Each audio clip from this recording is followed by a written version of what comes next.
I'm now ready to start compositing. So I've pulled in all my render outputs into Nuke, and I'm just going to merge the background elements together.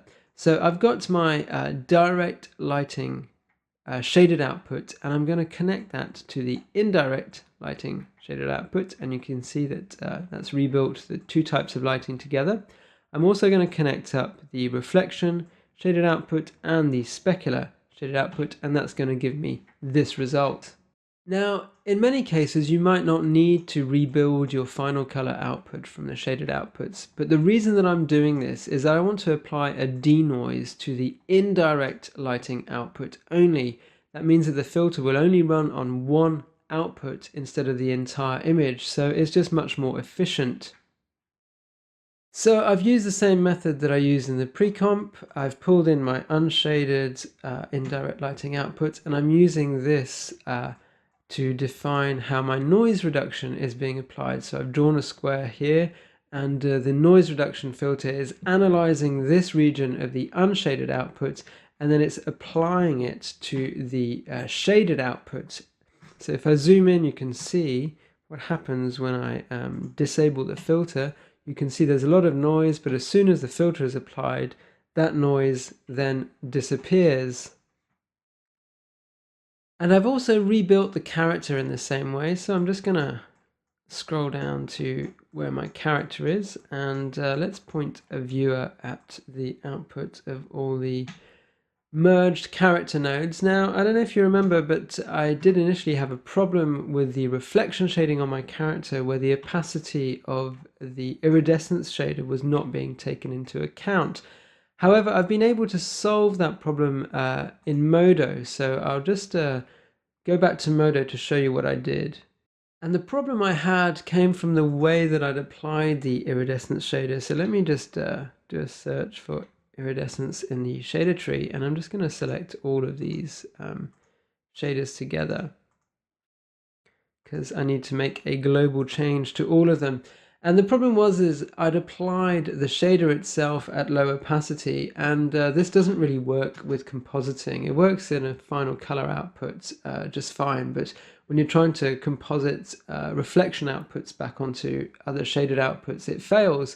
So what I've done is I've reset the opacity of the shader back to 30%, and I've simply reduced the values in the specular and reflection.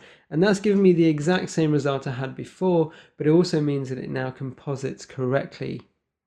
So now I'm going to switch back to Nuke, and it's time to connect the foreground with the background. So what I need to do is to add a merge node. So let me select the end of the chain of the background and hit M on my keyboard to add a merge node. I'm going to switch my viewer to this merge node, and I'm going to connect the B output to the end of the chain of my character. And let me just hit Shift X, and you can see that my character is now composited into my shot. Another thing that needs to be done is that the depth pass needs to be merged into the comp so that it can be used by the defocus filter later on. So what I've got here is at the end of my chain, I've got a shuffle copy node, and the shuffle copy node is taking the RGB from my merged result, and then it's getting the Z depth information from the RGB of my Z depth pass. This is exactly the same setup that I showed you when I was building the pre-comp. Now, as you can see, I've already done this process for the character, but let's do it for the background just to refresh your memory. So I'm going to go onto the end of this chain here, and I'm going to hit Tab, and I'm going to select Shuffle Copy, or search for Shuffle Copy. And what I'm doing here is I'm getting the RGB from input 2, which is this merged chain, and I'm going to get my Z from 1. So let me just select my depth output, which is here, and this time I'm going to add a dot node just to tidy up my layout, and I'm going to connect my output number 1 to this dot node, which is feeding back to the depth pass, and from the shuffle copy node, I'm going to select depth as the output here, and I'm going to select one of the RGB channels from my depth pass, and I'm going to make sure the alpha is correctly set. So you can see I'm getting RGB alpha from input 2, which is the merged RGB output. And from the RGB of input 1, I'm outputting a depth pass. So let's check that this is working correctly. I'm going to point my viewer at the shuffle copy node, and let's have a look at the depth. So I'm going to set this to depth, and if I hit A, it should show us the depth pass. And you can see that indeed it does. And so this means that the depth information is now embedded into the images, and this will be much clearer. Let me just reset my my viewer back to RGB. If I zoom in now on the merge node, you can see there's this little purple dot, and that means that we've got a depth channel. These are the RGB channels, that's the alpha, and the purple dot is depth. So what I need to do next is to comp my volumetric in as well. So I've pulled in my volumetric down here. Let's just point a viewer to it so you can see what it looks like. And I've also added a hue shift just to take some of the saturation out, because the original was very yellow and I just wanted it a little bit more subtle. And I've merged that just with a standard over node into the character. So what I need to do now is to connect that up with our main merge node that we've got going on here. So I'm just going to disconnect its A output for now. And in fact, I'm going to just grab the A. And I've got a shuffle copy node at the end just to merge the depth back into the RGB like we did earlier. So if I now hit 1 on the keyboard, you can see that the volumetric is comped into the shot. Now, another thing I did with a volumetric, if I just reselect the node, is I didn't comp it in at full opacity. You can see I've got my mix at 0.5, because when it was at 1, I just thought it was very bright and very strong. So I thought 0.5 was just a little bit more subtle and gave the impression of, just a bit of atmosphere and dust in the room. So the next step is to add the depth of field. So I'm going to go back to the main merge over here and right click and select the filter menu, and then go down to Z defocus. And what I'm going to do is to move the focal point onto the character's face, and you can see that he is now nicely in focus. And if I zoom in on my viewer, you can see that the transitions now are so much nicer than they were when we had everything in one pass. Now that I've separated the character and the table out from the background, you can see that the edges are just much nicer. So let me increase the size of the out of focus blur. If I zoom out, you can see the effect more clearly.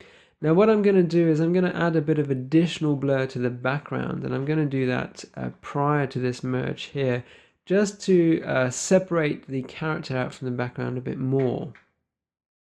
So I'm going to select the shuffle copy node, which is feeding into the B input of my main merge node, and I'm going to right click and I'm going to select the defocus filter, not the Z defocus. This is the regular defocus filter.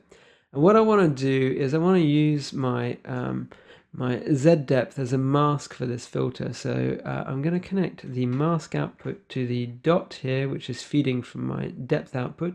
It's going to give an error message. That's because this is an RGB channel, not an alpha mask, but it's easy enough to fix because you see where it says RGB alpha in the mask input field. I just need to select RGB red, and now everything is back to normal and should work.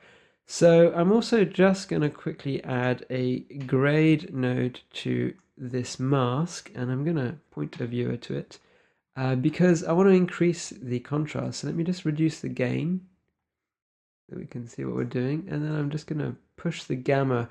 So what I'm trying to achieve here is to make my foreground as dark as possible and the background part of the room as light as possible, just so that the mask has some impact. And now I'm going to go back to the defocus, and I'm going to double click this, set my defocus to around 4-ish. You can see as I do this that the background is blurring a little bit more. So I'll just go back to my main node, and you can see that's just softened the background a little bit better and give me some extra separation between the character and the background.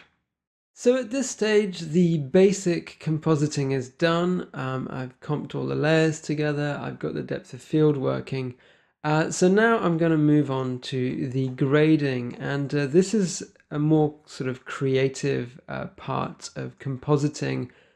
And here really it becomes much more subjective and a matter of taste. Now, I've got a particular look that I want to go for. It's a sort of slightly desaturated, maybe verging on the sepia kind of thing. Um, so it's very much an aesthetic that I'm pursuing at this point. It's no longer really a technical exercise. So I'm going to start by adding a color correct node. So if I hit C on my keyboard, while I had the defocus node selected, I've got my color correct node added to my comp. Now, one really nice thing about the color correct node is that it gives you completely separate controls over the shadows, the midtones, and the highlights. And you can also control how these ranges are defined. So the first thing I'm going to do is just to reduce the saturation in the highlights. I always find that they come out way too saturated from the render engine. I'm going to go to the ranges tab and I'm just going to select the highlights here, and I'm going to drag this slider a little bit further back just to make for a broader range. I'm just going to pull that slider a little way further back just to take the yellow edge out of the highlights. You'll see if I bring the slider back to full saturation, you can see that the highlights, particularly these ones on the table, are very yellow. So I'm just going to pull this back quite a long way just to take that yellowness out. And I'm also going to reduce the overall saturation. I'm going for a fairly desaturated look. And even though it looks very black and white at the moment, I'm going to put some color back in with the color correct node. And now I'm going to work my way down from top to bottom. So I'm going to increase my contrast just a little bit, and I'll push the gamma up a fraction as well, and leave the gain alone, I think, and move down into the shadows. And what I'm going to do with the shadows is I'm going to select the gain and just click the color, and that's going to allow me to basically grade the shadows with an actual color. So what I want to do is I want to pull the green out. Actually, I really want sort of bluish shadows. So it's a classic, you know, cool shadows, warm highlights. So I'm just pulling everything back to put some color into those shadows. So they're kind of looking a little bit purpley at the moment, but I'll probably come back to them in a little bit. And obviously this can be a fairly slow process, so I'm going to add some color controls to the gain of the midtones next. And what I'm going to do is I'm going to pull some green out of those, and pull some of the blue out as well, just a fraction.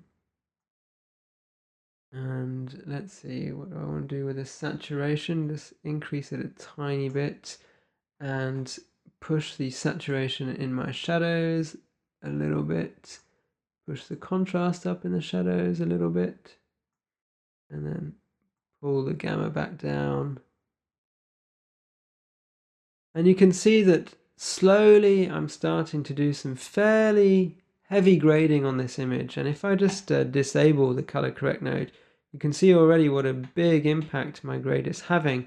So what I'm going to do is I'm just going to pause the video while I carry on doing this, because you probably don't want to watch me make every single adjustment.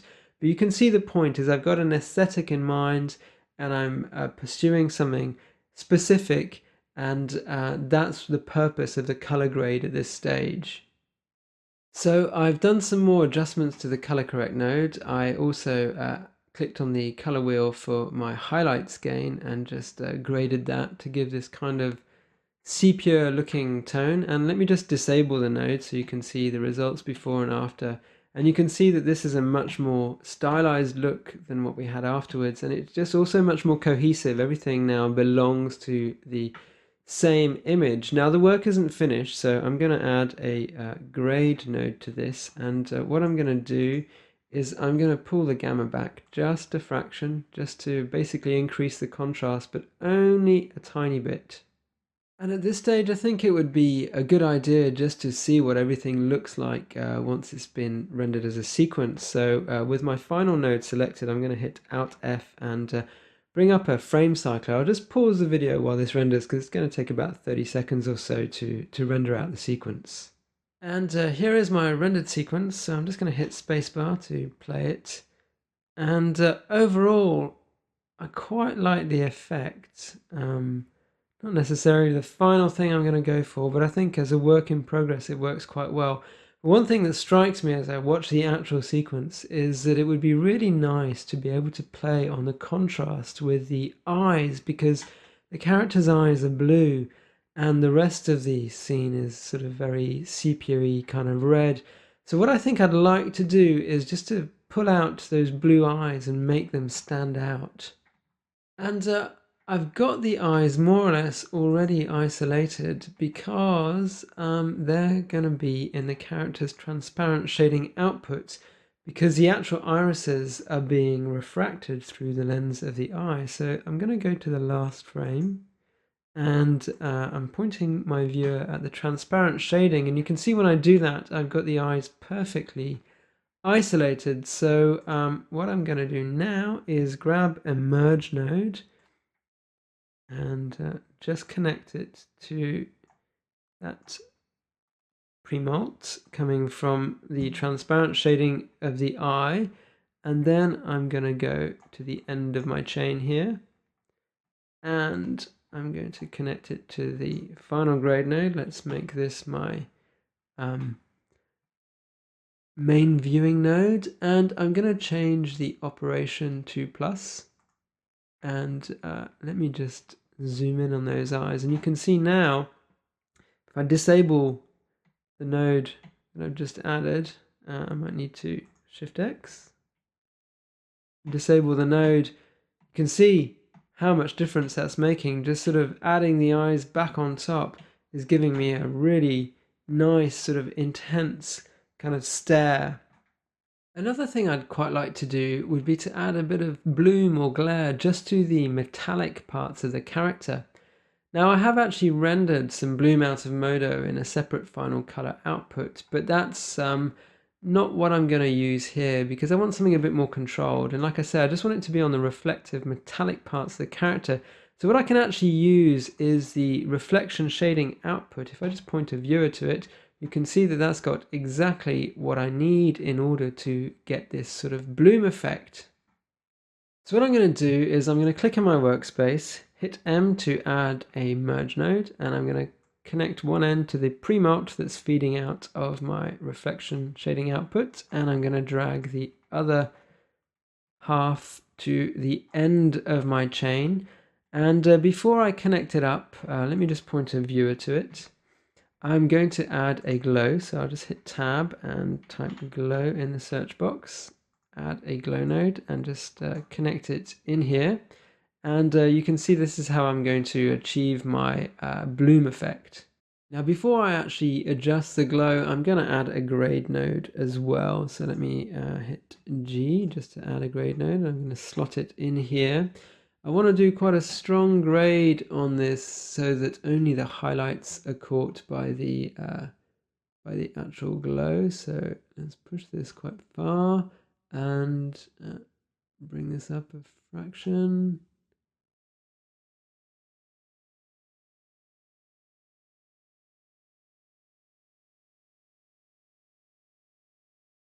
Just bear with me while I go through and get the result that I'm looking for. You can see I'm really just trying to isolate it to just the very brightest highlights. I don't want the whole of the metal surfaces to glow. I really just need just the highlights to be affected. So let's pull the gamma down. Okay, I think that's more or less isolated just the brightest highlights. You can see that when I disable the grade I've just done, what a difference it makes. And let me reselect my glow. And with the glow selected, I'm just going to bring the size of the glow down fractionally. And I'm going to increase the brightness of it. Something like that. But the proof really will be once we connect this merge node. So let me point my main viewer to this, and I'm going to then connect it to the end of that chain. and let me just make sure it's the right way around. So I need to double click on it. I need to set the operation to plus. And you can see as I've done that, it's giving a really nice little glow effect. If I just disable the glow node, you can see it's a really nice bloom effect. So it's just like a sort of lens effect, catching off the specular highlights that are coming from the metal. But by only applying the glow effect to the reflection output, we're getting a very realistic result, because the bloom isn't being indiscriminately applied to the entire scene. It really is only being applied to the very brightest reflections. Now, with the volumetric light coming from the window, this is kind of suggestive that there's quite a lot of dust in the room. So I think another nice little touch would be to add a few particles of floating dust. Now, I could do this in Nuke, especially with Nuke X, there is a capability of adding particles, but I'm actually going to do this in Modo, because it's much more controllable in Modo, and also it will be more accurate because I'm going to get 3D particles that fit with the scene.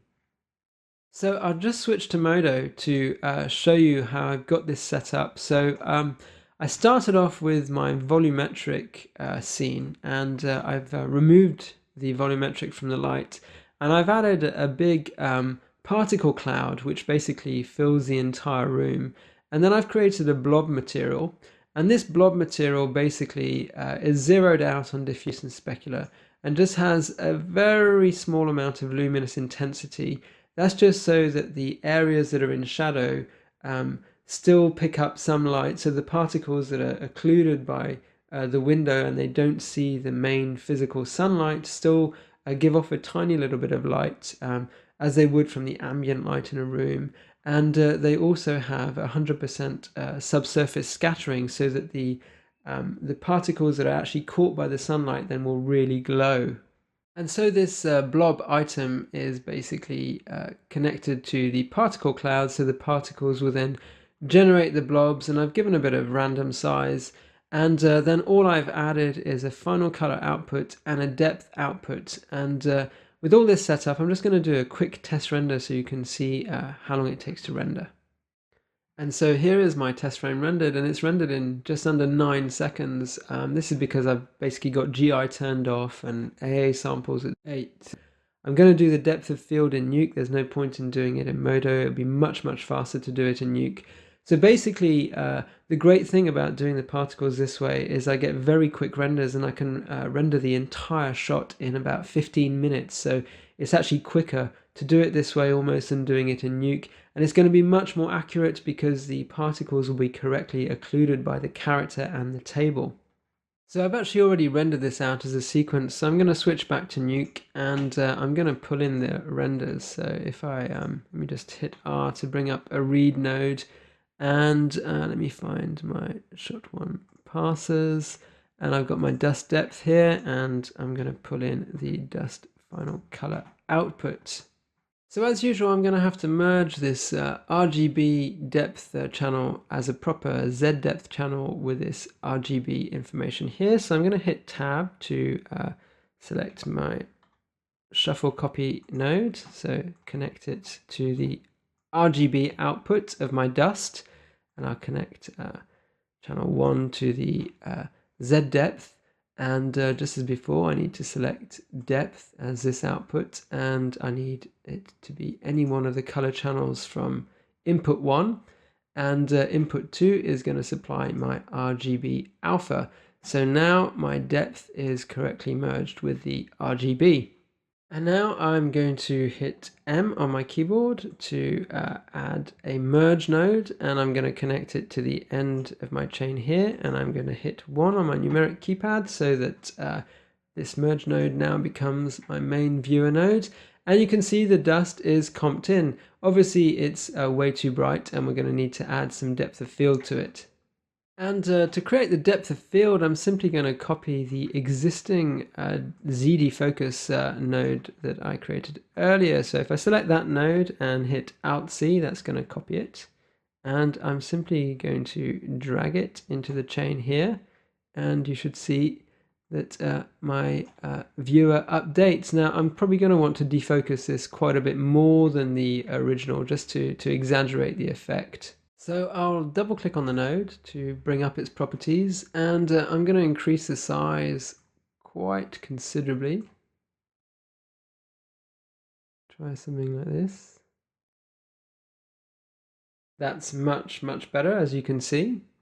But the effect is still way too strong, so I'm just going to double click on this merge node and just bring the opacity right down to something super subtle, so you can only just see the bits of dust floating. I think once the camera moves in, it will be a lot more obvious. At the moment, it's almost invisible, but that's kind of what I want. Once the camera's moving, they will be visible. And one final effect I'd like to add at the end of this chain is a flare. So I'm going to hit tab and I'm going to type flare in. Let's just add a flare, and I'm going to move it to the top of the window. So it's obviously coming from the position where the sun would be roughly. And I'm going to go to the presets, and I'm just going to hit multi, and I'm going to hit globals bright, and that's going to give me these sort of kind of streak lens flare kind of effect. And what I need to do is to animate this along with my camera move. So I'll just go back to the first frame, and I'm just going to make sure that I'm happy with the position of the flare on the first frame. And when I am, I'm going to click on set key, and I'm going to also key the offset, and then I'm going to go to my final frame. And in order to match the camera move, I'm going to just move the initial position of the flare. So obviously this is something that I have to render out and tweak. And the other thing I'm going to need to do is just reduce the brightness, because it's super strong and I don't really want this really obvious effect. I want a very subtle lens flare. Again, barely visible, but just a realistic lens effect. So with all that done, there's a couple of things I'm going to do. I'm going to pause the video. My comp has got very messy, so I'm just going to add a few backdrop nodes and just tidy everything up and make it more organized. And I'm also going to render out a frame cycle so that we can see the result of all this compositing work. So I've rendered my sequence from Nuke, and I've got it open in Hero, and I'm going to play it so we can have a look. And so you can see the effect of the grade. Now I've also got an ungraded version loaded, and if I load that so you can compare, you can see what a huge difference the grading has done. And it's not just simple color changes, because it also really profoundly affects the composition, because once the shot is graded, we really focus on the character's face, whereas with the ungraded shot, you can see that the focus is definitely not as strong. And the other effect that the grade obviously has is to create an atmosphere and invoke a certain kind of emotion and give the shot a certain look, which is great. However, I can see there's still a few problems to solve. So if I play the sequence again, I can see there's a little bit of Monte Carlo noise on the character's face, and that's going to be easy enough to resolve. There's also a little bit of flickering going on this knee, and this is an anti-aliasing problem, I think. I don't really want to go back to the render at this stage, so I'm going to see what I can do in Nuke to resolve this flickering. So let's switch back to my comp, and you'll see the other thing I've done is to tidy things up and put backdrop nodes and clear labels on everything, just to simplify my life and make it a little bit easier to find my way around this comp. So I'm going to start with the Monte Carlo noise on the character's face, because that's going to be pretty easy to deal with. So just like I did in the background, I'm going to concentrate on the indirect shaded output, because that's the only output I want to clean up. I don't want to add any processing to the entire image. I just want to process the output where the noise is actually found. And because this is animated and the face moves, and I'm going to need to sample a region, I'm I need my sample to come from a still frame. So in order to do this, what I'm going to do is I'm going to copy this indirect node, and I'm just going to drag it out of the backdrop. And then I'm going to hit tab and type in frame hold, and I'm going to add a frame hold node, and let's choose a sensible frame to hold at. So I'm going to hold it at frame 60, and now when I add my denoise node, I can just sample the face from this still frame, and that will basically be able to use that sample and apply it to the entire sequence. So next I will select this pre-mult node and right click and go to filter, select denoise from the list, and what I now need to do is, as my noise source, I'm going to go to my frame hold frame, and let me just zoom out of my viewer so that I can drag the sample region and put it on the character's face. And now I'll zoom back in, zoom right in, and you can see as I disable the node, pardon me, that the noise disappears once the node is re-enabled. So with that done, I now need to tackle the flickering I was getting on this knee. So what I need to do is to isolate this highlight region on the character's knee.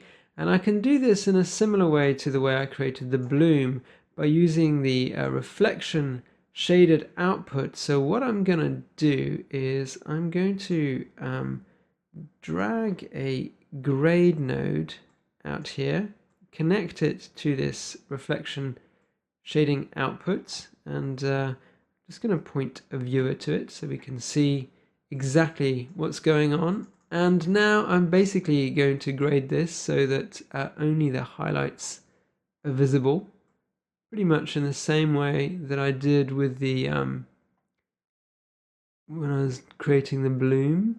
So I'm just going to pause the video while I tweak these settings. I don't think you want to watch me play with every single slider.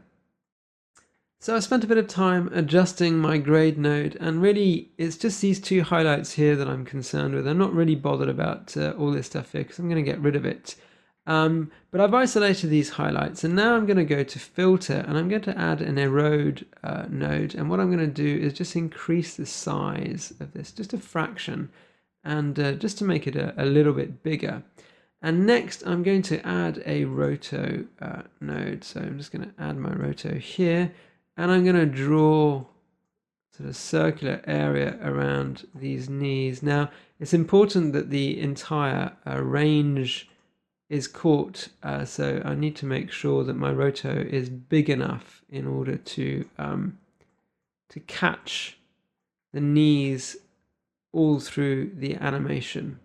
And I now need to use this shape to basically cut out the knees from the rest of the image. So I'm just going to disconnect it from this node, and I'm going to change the output to RGB to match what we have here. I'm going to add a merge node here, connect it to this roto, and let's point the viewer towards it. And I'll just hit Shift X to swap my A and B around. And now what I need to do is just change the blending mode. So if I change it to color burn, I can use the roto to cut out just the knees, and you can see that the rest of the character has disappeared from the viewer. And then all that remains to do is to change this RGB image into a mask. So I'm just going to add a shuffle node, and we'll take the RGB and just turn it into an alpha. Here we go. So having created this mask which isolates the highlights on the reflections of the knees, what I now need to do is to use this mask. So I'm going to select this pre-mult node, and I'm going to add a soften filter to it. And I'm going to connect the mask output of the soften filter to the shuffle node which we've just created, and I'm now going to go back to my main viewer. And what I'm now going to do is to just increase the size of the soften to something roughly like that. I'll also increase the amount to the maximum, and just increase the quality of the filtering a little bit as well. So you can see straight away, if I just disable the node, you can see that it's essentially blurring away those sharp highlights. So that should help to mitigate the problem that I was getting with the flickering in the knees. And this once again demonstrates the benefits of working from composited shaded outputs, because I am only targeting the reflection shading output rather than the entire image.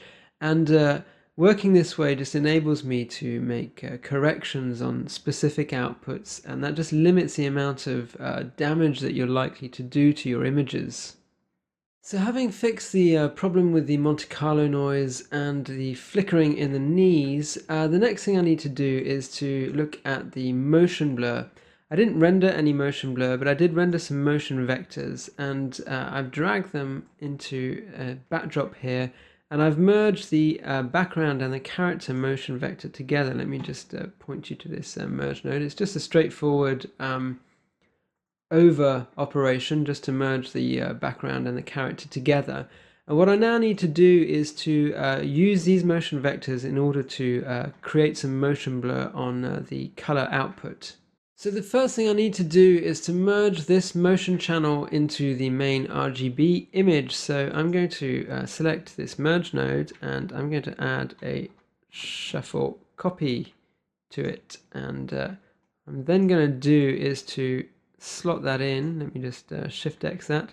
Slot that into the main backbone of the comp. So hopefully by now you're comfortable with the operation of the shuffle copy node. Essentially what I'm doing is taking the RGB and alpha information from one place. In this case it's the main backbone of my comp, and I'm adding an additional channel in there which is going to be the motion information for my motion vectors. So input 2 is coming from the main comp. So this is where I want the RGB and alpha to come, and input 1 is coming from my motion vectors. So I'm going to go to where the additional channels are, and I'm going to add motion. And here I'm simply going to tick all the boxes coming from input 1 so that they're output as motion channels. So with a motion channel added to the backbone of the comp, I can go and add a vector blur node. So let me just slot that in there, and let me zoom in and do a little bit of tidying up. So if I select my vector blur node, in the UV channels I can now select my motion, and now if I boost the multiply a fair amount, hopefully we should see some motion blurring, especially if I enable and disable the node. You can see it's pretty subtle, but there is motion blurring there. So at this stage I'm going to just have another look in Hero at the comp that I'd rendered out earlier, just to see if there's anything else I want to fix before moving on. And just looking at this comp now, there's a couple of things that I do want to change. I think the bloom effect on the character is probably a little bit too strong. And I'm also finding the saturation on these floorboards a little bit too high. So these are things that I'm going to go back into Nuke and fix. So I'm going to start with the bloom because that's the easiest one to fix. So let's go to the bloom and go to the glow, and let's have a look at the settings. So I'm probably just going to reduce the size of it a little bit. Let's just adjust that touch. Sure that I'm my main viewer, so yeah, now I can see my adjustments more clearly. So I do still want it to be visible. I've halved the size, so hopefully that should be enough to make it sort of not too obvious. And now I'm going to zoom out of the viewer just to have a look at this floor area, and yeah, you can see, especially when it's zoomed out, it's very clear that this is very, very red and a little bit distracting. So I am going to need to do something about that, and the most obvious thing would be to add a hue correction node. So I'm gonna, let's go say, doesn't really matter where in the chain I add it, let's just add it somewhere like this. Let's go to hue correct. And this basically is going to allow me to reduce the amount of red. So if I select the red here in the node and just drag this down, you can see as I do it, it's changing the amount of red in the image. So I want to tone down the floor. Now, at the moment, it's obviously a global change. I'm going to need to mask it just to localize it to that floor area. But this certainly looks better in the floor just now. And in order to localize this change to just that sort of sunlit patch on the floor, I have actually got a very good output I can use. So I'm just going to go to my background outputs. And if I point a viewer to the direct lighting output, you can see that it's pretty much isolated already. There's not going to be that much work to turn this into a decent mask. So I'm going to add a grade node to the comp. Let me just zoom in and connect it up to this output. Let's point a viewer to it. And what I'm going to do is I'm going to grade this so that I can isolate the sunlit area on the floor. Do a very aggressive grade. And then just to really tidy it up, I'm also going to add a roto, like I did earlier, just so that I can isolate that one part of the image from the rest, and then it will be a case of merging the two together. So let me just make sure my roto is set to RGB, and then I'll add a merge to this. Let's connect it like that, and what I need to do is to change the operation to color burn, and you can see that that's cut out the rest of the image now. And now I'll just return to this grade node and just push it a little bit further. Really is just a case of making it quite extreme so that it's really masking. That's the kind of effect. And after the merge node here, I'm going to add a hue shift. So let me just type hue shift, and this is just to desaturate the mask. So overall saturation set to 0. And by rolling over, I can see, looking at these numbers, that the values are quite high. So just to tidy it up, I'm also going to clamp them. So let me just add a clamp node here. And that's clamped my values to more sensible values for a mask. And then it's simply a case of using this image that I've just created as a mask on my hue shift node. And now what I need to do is to connect this up to the hue correct node I've got down here. So let me just drag this down here. And if I connect the mask connection to here. Now this is an RGB image at the moment. I could shuffle it into an alpha channel, but there's actually an easier way. So I'm just going to go back to the hue correct node, and where it says mask, I'm just going to select, it doesn't really matter, any one of the color channels. And hopefully now if I go back to my main viewer, you can see that it's masked on the and it's only affecting this sunlit area as a floor. If I disable the hue correct node, you can see that the only part of the image that's changing is the sunlit patch on the floor. So just to do a bit of tidying up, I'm going to select these two nodes here, and I'm going to add a backdrop node behind them. So I'll hit tab and type back to get the backdrop node. Double click this this node, and I'll call it floor saturation. So that text is way too big. Let's make it more sensible size. Let's try maybe 15. I think that's good enough. So with all this done, I think it'd be a good time to render out the comp again and have another look at it in Hero. I now have my latest render from Nuke open in Hero, and I'm going to play the sequence so we can have a look at the result of our latest fixes. So the saturation on the floor is much better, much more realistic, I think.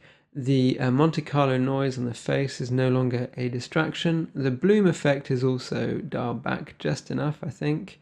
The only problem really that remains is still a little bit of flickering on the knee. It's better than it was, but I think I'm going to need to get a bit more heavy-handed with the correction. And there's also a bit of unnatural sort of red saturation coming on these reflections, and I think this is coming from my bloom effect actually. So what I need to do is just to remove the bright red from the bloom, so just a tweak to the grade that's controlling this bloom effect. So I'm going to return to Nuke, and I've done a bit more tidying up in the meantime. I've just added a couple more backdrop nodes and just tried to make everything a bit more legible. And just to spare you from having to watch me go through everything step by step, I've actually pre-prepared a new correction for this problem we've got in the knee with just a heavier blur. So I'm going to lose a bit of detail, but it's not really going to matter because the face is the important thing, and I just don't want the knee to be distracting in the shot. So as I add these nodes into my noise cleanup, we'll compare them with the old nodes so you can see what the difference is. So I'm just going to point a viewer to the original grade node that I've got here.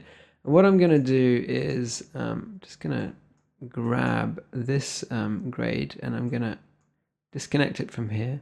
Let me just place it in the pipeline, and I'll disable this one. And now let's point our viewer here, and you can see that basically I'm just trying to expose more of the metal, whereas before I was only concentrating on the highlights. Now I really want all of the metallic area to be part of this mask that I'm creating in this little chain here. So whereas the original idea was to try and just isolate the highlight area on these knees, now I'm really trying to capture all of the shiny metal, because it appears to me that the problem isn't just isolated to the highlights, it really is in all of these metallic areas, particularly this knee here. So after my initial grade node, I had a hue shift just to desaturate because it's a mask, and then I had a dilate to try and expand the area that was covered. But I'm going to get rid of this dilate node, and instead of a dilate node, I'm now going to add in a defocus. So just it's a similar effect, but I just wanted to blur it slightly. And having created this more comprehensive mask which covers more of the metallic areas, I now need to isolate it to the knee region. So I've already got the roto that I'd created earlier, so I'm just going to connect it back up. And this time I've also added a defocus node after the roto just to soften the edges. So let me point to my viewer here, and you can see that now it really is just the metals on the knee that is included in this mask. And the next node is just a shuffle copy node to turn this RGB image into a mask as per usual. Now the other thing that I've done is after my soften node, which was already there in the original, I've added a median node as well. So let me just enable that. And if I just point my viewer to the median node, you can see what it's doing. Let me just enable and disable it so you can see what it's doing. It's basically adding some more softening and also helping to tame those bright highlights. So if I return to my main viewer, you can see that the combination of all this extra work is going to get rid of the noise. It's also causing quite a severe loss of detail in the knees, but it's a price I'm willing to pay here because the knees are just so unimportant to this shot that it's really not worth going back to render the sequence again just to clean them up. But with all this very heavy filtering on the knee area, this bright red highlight here from my bloom looks really out of place. So I'm going to go and locate the bloom effect, and I'm going to add some color correction to it just to get rid of this really bright red. So I'll select the grade node, just move it up slightly, and if I right click and add a hue correct node just after it, what I can do is select the red channel and just drag the red down to desaturate the effect. And you can see as I do that the red is much less of a problem. And I'll just disable the node so you can see the difference. It's really helping to tame the bright red without actually affecting the bloom effect in the other areas of the character. So I'm still getting the nice bloom, but I'm not getting the distracting sort of scarlet highlights that I was getting before. So with these final fixes in place, I'm going to render out the sequence once again, and we'll have a look at it in Hero. So this is the latest render from Nuke, and I'm playing it in Hero so we can have a look at the problematic knee area. Now, there is a significant loss of detail, but it's really helping to solve the flickering problem, so I'm not too worried about it. However, there's still a bit of flickering in the very brightest highlights, and that's because of something that I've overlooked. And this actual flickering is coming from the bloom. So what I'm going to do is I'm going to go to Nuke, and I'm simply going to remove the bloom from this knee area. And luckily this is going to be extremely simple to do because I've already created a roto. So if I just grab this roto that I created earlier, hit Alt-C to copy it, and what I can now do is to bring that over into my bloom area and use that to mask out the merge node, which is merging this bloom back into the main comp. So I'll double click on the roto node because I need to change its output from RGB to alpha. And then what I'm going to do is I'm going to just move this merge node so I can grab the mask channel and then connect it to my roto node and then move things back. Now at the moment that's going to do the opposite of what I want it to do, so I need to also invert this. I'm going to hit tab and grab an invert node and place that in between the two, and I'm going to select alpha as the channel to invert. And I can quickly check if it's working if I double click on this merge node and just deactivate the mask. You can see that as I activate and deactivate it, that very bright highlight on the knee appears and disappears. So that should help. I'm finally getting to the end of this comp, so I'm going to do one final test render just to check that it really has fixed my problem. And here is the latest sequence opened in Hero, and you can see that the flickering on the knee is now pretty much completely solved. And while there are some compromises involved in making this kind of fix in comp, it does save a lot of time. So in this case, it was definitely worth it because the payoff really is that the knee's just not that important. It wasn't worth re-rendering the sequence and wasting a lot of time to fix such a small detail. And with the compositing of shot 1 now complete, I can return to Nuke and I can reuse all of this grading work that I've done for the rest of the sequence. All I need to do is basically replace the images in all of these read nodes with the images for the next shot, and all of my grading will be preserved.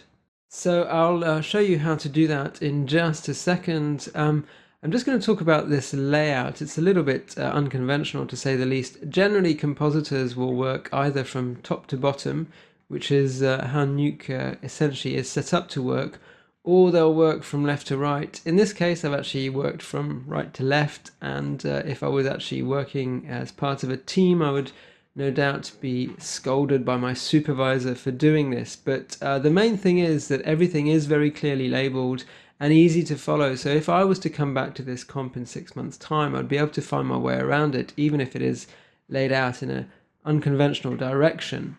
And really that's the main thing, because I think when you're working in a nodal environment, it's very easy to just throw nodes everywhere and end up with a right mess. So I think having the discipline to actually organize everything and label everything clearly so that it can be followed not only by others but by yourself at some point in the future is a really important part of working in a nodal setup like Nuke.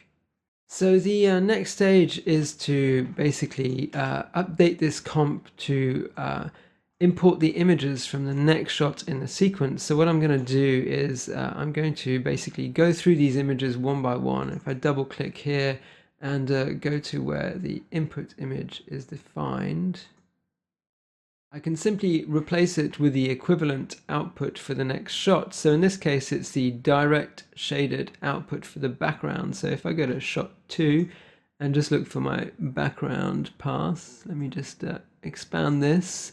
So I'm looking for diffuse shading direct, and that's updated that particular node. I'll just point a viewer to it so you can see that it has indeed updated it with the with the next shot. And then it's a case of just going through every single read node in the comp and updating it accordingly. Now, the next shot, if you remember, is actually rendered in 3 passes, not just 2. So I'll need to add an additional ground for the table, which will come in between the background and the character. Obviously, in a production pipeline, this kind of process would be entirely scripted. You'd be able to run a script to update all your nodes for you. But in this case, I don't have a TD working for me to help me here. So I'm going to have to do it manually. So I'll just pause the video while I go through and update my comp. So I've updated my comp now to import all the outputs from shot 2, and just as I said, I've had to add an additional ground with the outputs for the table, and you can see that everything's come in and all my grading has been preserved. Now I've disconnected some of the stuff that I don't think I'm going to need. So the noise cleanup that I was using to clean up the problematic knee, I've disconnected.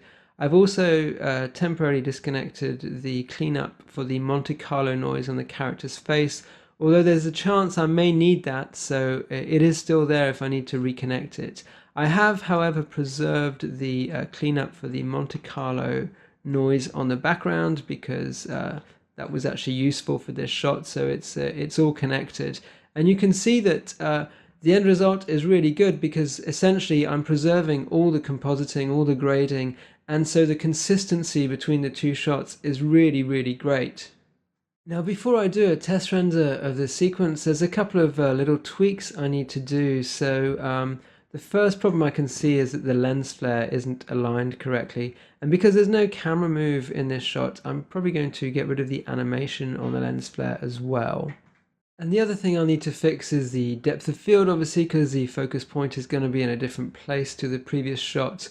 Also, there's the dust. Now, because this is shot with a static camera, what I've done with the particle-based dust that I created in Modo is to add a very slight animation to it, just so there's a little bit of movement in the dust, because otherwise, with a static camera, it would look a bit strange if it was just hanging completely still in the air. So I'm going to start by looking at the depth of field, and I'll just zoom into the preview a little bit, and let's zoom in on the comp onto the defocus node. And I'm going to grab my focal point and just move it onto the character's face just to get him nicely in focus. And I've got this extra defocus on the background, which is being masked here with a grade on the mask, which is based on the depth information. And one cool thing is, because I've got a grade driving the mask which is blurring the background, if I actually adjust this grade, I can alter the blur. You'll see if I adjust the gamma that the background's going more out of focus as the contrast in the mask changes. So this is really useful for separating the character out from the background. I'll just zoom out a little bit just to see the effects in a more global kind of way. And I quite like that, so I'm going to leave that where it is. And now I'm going to make a note of the value in my Z defocus, and it's 6.69, and then I'm going to go and locate the defocus which I'm using on the dust, which is here. So if I double click that, I'm just going to enter 6.69 just to reflect the value that I have in the overall scene. And you can see as I do that the dust now begins to appear in the shot.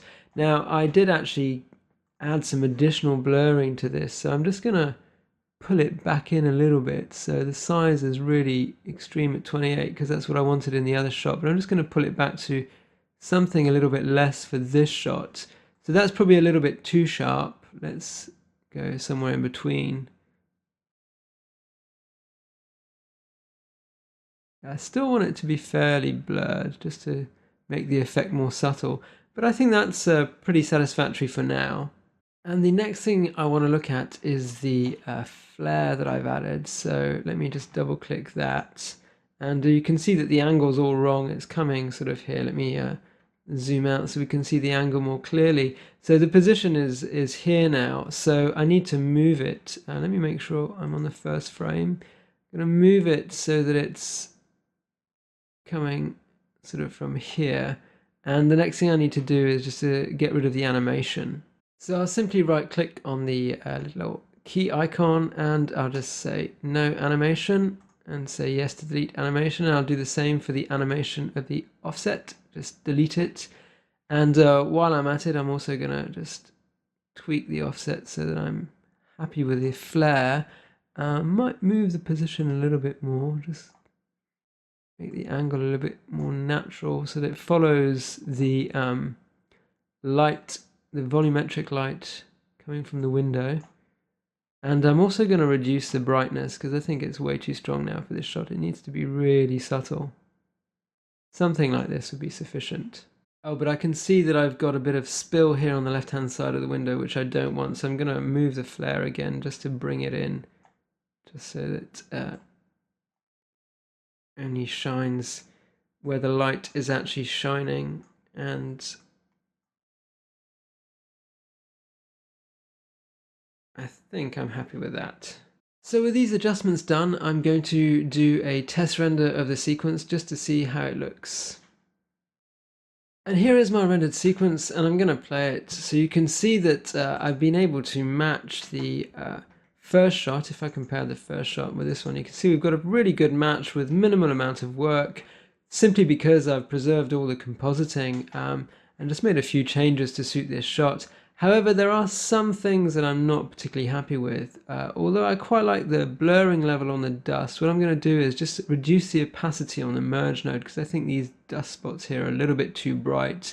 Also, there's a bit of noise here on the volumetric, which I'm just going to blur and nuke. Finally, the depth of field is doing strange things on my character's legs, so that's something I'm also going to need to fix. So I'll switch back into Nuke, and if I double click on this merge node, I can alter its properties. So I'm just going to bring the opacity down a little bit more, just to make it more subtle, and I think I'm pretty happy with that. And next I'll have a look at the depth of field. So let's just move the camera, in fact zoom out of this, and let me locate my depth of field node and bring that to the foreground. And I'm simply just going to reduce the size of the blurring because that's going to affect mostly the character because the background has got a separate blur on it anyway. So let me zoom into my viewer, and I think that makes a lot more sense actually. And the next problem to deal with is the volumetric. So let's go and locate the volumetric output, which is down here. And so what I'm going to do is I'm going to blur, but I'm only going to blur this area of the volumetric where the noise is because I don't want it to affect the outline of the character. I'll select this hue shift node I've got after the volumetric, and I'm going to add a soften filter to it. And you'll see it update on the screen. So let's just increase the amount of softening. Let's increase it all the way to 1, might as well. So you can see it's also affecting the outline of the character at the moment. If I just disable this soften node, you can see as it's enabled and disabled. Maybe it'll be clearer if I zoom right in. You can see there's a strange halo around the outline of the character, which I don't want. So what I'm going to do is I'm going to just limit my softening to just this part of the volumetric light. So I'll click in an empty part of the comp, and I'll just add a roto node, and I'll use that to just draw a selection around the area I want to soften. And then it's simply a case of dragging the mask output from my soften filter onto my roto node, and that will then limit the effect of the filter to this area I've just defined. So this is a pretty logical place now to do another test render, just to see how the scene looks, to see if there's any remaining problems to fix. So here is my rendered sequence open in Hero. So I'm just going to play so we can have a look at the animation. There's a few things that I can see. So just in terms of the compositing, I'm going to play with the opacity of the dust because the foreground dust is practically invisible, and I find this stuff near the character's head is a little bit too obvious. So I'm just going to probably use some kind of radial mask, some kind of radial gradient to mask it out. And there's a few other issues that I can see. So one of the issues is something that I mentioned when I first rendered out the sequence from Modo, is there's some Monte Carlo noise visible on his face. So I know how to fix that. I'm just going to use the denoise node in Nuke. And also going back to those initial renders, I can see that that anti-aliasing problem on this table leg is still there. And also there's this shadow from the spotlight here. So what I'm going to do with this spotlight is I'm probably just going to increase the radius of the light just to soften this shadow. I don't want to get rid of the shadow because I don't like doing things that are too unnatural. So I'm just going to soften the edge of it just to blend it in better with the wall. And I'm imagining that this table leg can be fixed quite easily with a finer shading rate because it's on the texture rather than on the actual edge that the problem is there. There's this very thin sliver of light, and that is just going to need a finer shading rate to just to get rid of that jagged edge. So I'm going to switch back to Nuke, and what I'll do is locate the merge node that the dust is being applied with, which is this one.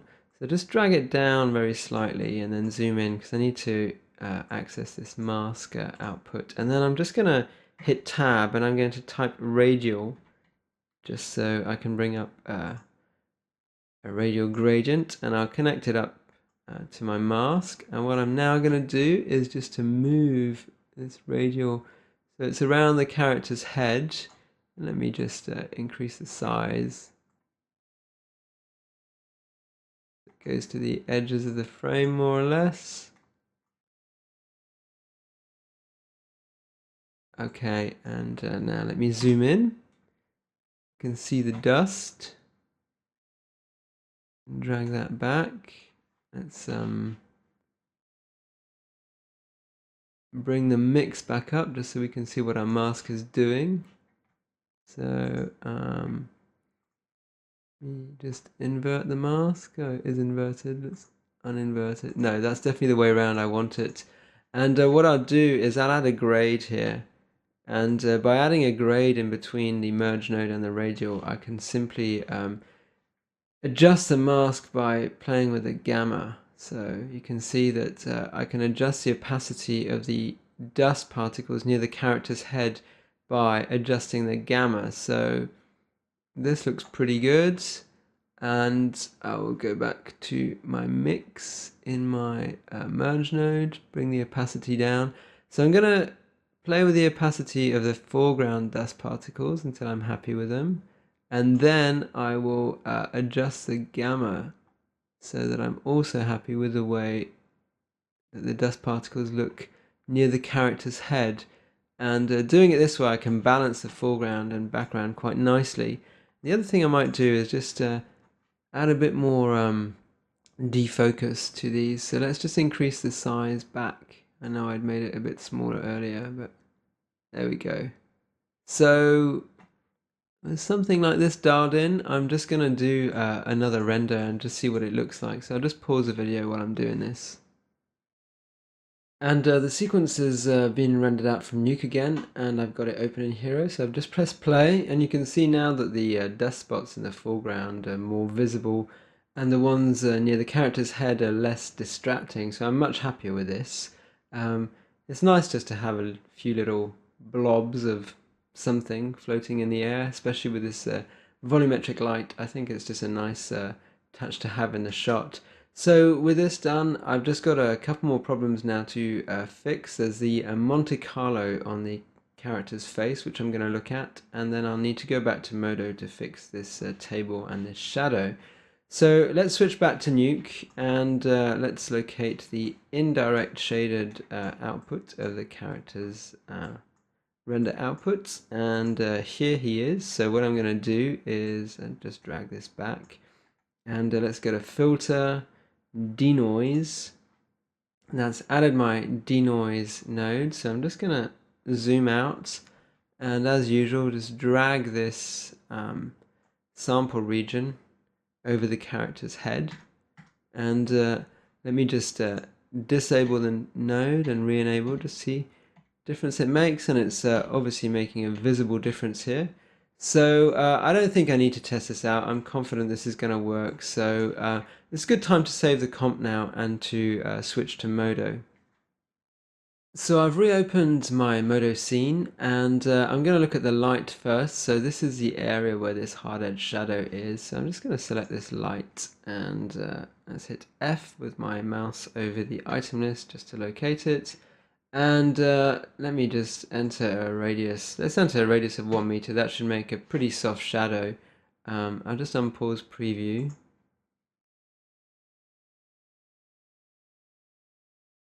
And what I'll do is, just while it's updating, I'm going to hold down my shift key, and I'm going to zoom in with my mouse wheel just so I can look at this region in more detail. See if that sharp shadow is still there. Certainly seems to be improved. Let's just set it back to 0 just to see how clear the difference is. Right, yeah, when it's at 0 I can definitely see this sharp shadow here, so I'm just going to undo that. Set the radius back to 1 meter and just be sure. And it certainly appears that the sharp shadow is now gone, so that's perfect. And then the next thing I need to look at, if I zoom out, and let's zoom in on this table. And this time I will just click on the table leg in preview to select the material in the shader tree, and my shading rate on this is already 0. So what I'll need to do is to go into the passes. Let me just pause preview, and I'm going to go into the table pass and just check the shading rate. It's still there, there's no override above it. So what I need to do is go to my render item and my settings. Oh yes, my anti-aliasing is at 8 samples per pixel, so that's not particularly surprising. I was having some anti-aliasing issues here. So let's hit auto add-on, and let's just, I mean, it's 1 frame, let's just go for 256, hit apply, remove auto add, and I'll just render the pass out without the character. I'll just render out the table and the background. I'll show you how to do that. If you go to the groups panel and you go to your split passes or your render passes, and you just expand that and expand where it says passes, and then you just where this camera is active, that's the pass that's going to render. So I'm going to disactivate it in the character pass, and I'm going to activate it in the table and the background passes. And with that done, I'm just going to go render animation and render out 1 frame, and it will save both the frames to disk, and that will just update in my comp automatically. So I've refreshed my comp and rendered it out again, and I'm going to press play on the output in Hero so that we can see what it all looks like. And you can see that the things that I went back into Modo to fix, the hard shadow on the wall and the anti-aliasing on this table leg, are both fixed now. So there's one remaining technical issue that I want to fix, and that's this very jagged edge on the leg here. And surprisingly enough, this is not a rendering anti-aliasing problem, this is a compositing problem that I'm going to go back into Nuke and fix. And the only other thing that I want to do to this shot is to add maybe a bit of vignetting, just to darken the edges of the frame, and that will help it to match the previous shot a little better, because that also had dark edges that actually occurred naturally in the shot. So that's something that I also do in Nuke. So if I switch back to Nuke, I'm going to show you what's happening with this jagged edge. If I just zoom in on this leg area, you can see, especially close up, the jagged edge here, and also the sort of dark fringing I'm getting on the edge of the character. And it's a problem with my compositing, basically, because all these various layers, the shading outputs for the character are being comped together. If I point my viewer to the very first of these outputs, and with my mouse over the viewer, if I hit A so we can have a look at the alpha channel, you can see the alpha channel looks pretty smooth, but now let's select this output and point a different viewer to it. And you can see as I switch between the two viewers that as the alpha channels, or as the layers are being comped together, the alpha channel gets a little bit coarser and a little bit wider. And by the time I get down to the bottom, so down here, it's wider and coarser still. So that means that the final output, let me just point the viewer back to the RGB output, it gets very, very coarse. So the alpha channel is basically being corrupted by my compositing, but it's easy enough to fix. All I need to do is just to get any one of the alpha channels from the render outputs that's not being composited, and just use the shuffle copy node just to merge it back into the to the main backbone of the comp. So if I select this final merge node in the chain and I hit tab, I'll just add a shuffle copy node to the main comp. And so what I want to do is to get my RGB from input 2, which is being fed from the main backbone, and my alpha from input 1, which I'm going to connect to any one of these shaded outputs, but I'll just do this one. And you can see as soon as I do that, the alpha cleans up, because basically it's getting one alpha rather than a merged alpha, just a single alpha from this node. And as I disable shuffle copy node, you can see the alpha gets jagged again. So if we look closely, I can see I've got the same problem on the table, so I'm going to need to do the same operation on the table. So let's head that way. Just locate my table output, and here it is. So let's just select this and hit tab, add a shuffle copy node, and then just connect the input 1 to here. And you can see that that cleans up the black fringing that I was getting around the table. Once again, I'll just enable and disable it, and as you can see, as I disable the node, the black fringing returns. So that's cleaned up our fringing on our alphas. The next thing to look at is to maybe add a bit of vignetting to the frame. So let me just zoom out of my viewer so I can see the entire frame. And here at the end of the chain, I'm just going to make a little bit more space for myself, and I'm going to just click somewhere near the end of the chain, hit tab and add a radial, and I'll just position it so that it's encompassing my frame. So let me just resize it roughly like so. And then I'm going to merge this into the main backbone with a multiply operation. Let me just point my main viewer here, and let's change the operation to multiply. And that's pretty much the effect I want, just not quite as strong as that. So let's bring the mix down, something like yeah, roughly 0.4 seems to work quite well for me. So what I'm going to do is render this out, and we'll see what it looks like in Hero.